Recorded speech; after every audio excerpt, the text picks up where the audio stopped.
तो भाइयों राम राम सभी को। और यूजीसी के बाद अब नया बिहार में राजनीतिक तेज हो गई है। जो भूमिहार ब्राह्मण का जो चर्चा अब विवाद का स्तर लेते जा रहा है। मैंने तो यूजीसी के समय ही हमने बोला था कि ये सरकार अब नए नए हथकंडा अपना रही है सवर्णों को अलग करने की।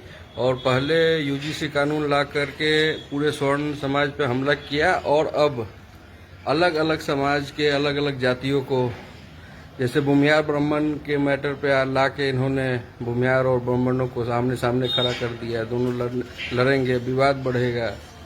और ये स्वर्ण एकता का जो मंच तैयार हो रहा है उसके खिलाफ सरकार की एक कूटनीति है। ये यूजी से ही है। सरकार ने पूरे स्वर्णों को खत्म करने के लिए तरह तरह के हथियार तैयार कर रखे हैं। समय समय पे अपने एक एक तीर निकाल रही है अपने तरकस से और चला रही है। ये सिर्फ और सिर्फ स्वर्णों को खत्म करने का और स्वर्णों की राजनीति अब इनकी जरूरत नहीं है। अब इसलिए ये हथकंडे अपना रहे हैं, क्योंकि वक्त पड़ा था गुलशन पे तो लहू हमने दिया, और जब बाहर आई तो कहते हैं कि तुम्हारा कोई काम नहीं।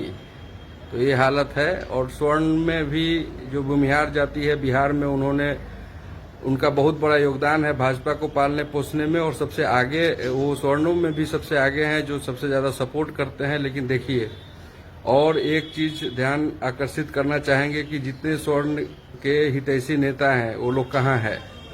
ये बात याद रखिएगा, लोकतंत्र में चुप्पी का भी हिसाब होता है। और चुनाव के समय सिर्फ आपके वादों का नहीं, आपके चुप्पी का भी हिसाब किया जाएगा। तो अभी भी समय है। स्वर्ण जाति के लोग और बाकी भूमिहार लोग, ब्राह्मण लोग, राजपूत लोग, ये लोग समझे कि भैया ये सरकार कहाँ जा रही है और कितना आपका फायदा उठाया और आगे भी कितना फायदा उठाएगा। अभी बिहार में तरह तरह के चीज हैं, इतने सारे मुद्दे हैं, सारे पुल गिर रहे हैं, बाढ़ आने की नौबत है, शराब माफिया है, लॉ एंड ऑर्डर है। इतने सारे चीजों में आप किसी चीज पे चर्चा नहीं कर रहे। चीनी मिल रोज बंद हो रहा है, पुराने चीनी मिल खोलने का कोई प्लान नहीं है, कोई मैप नहीं है।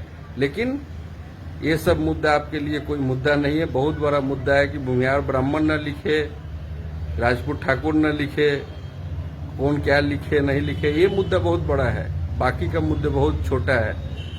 तो गलती आपकी नहीं है, गलती हमारी है। अभी भी आह्वान है कि जगे और इस सरकार के हथकंडों को समझने की प्रयास करें, नहीं तो ऐसे ही दमन के आंधी में हम लोग झुलसते रहेंगे हमेशा।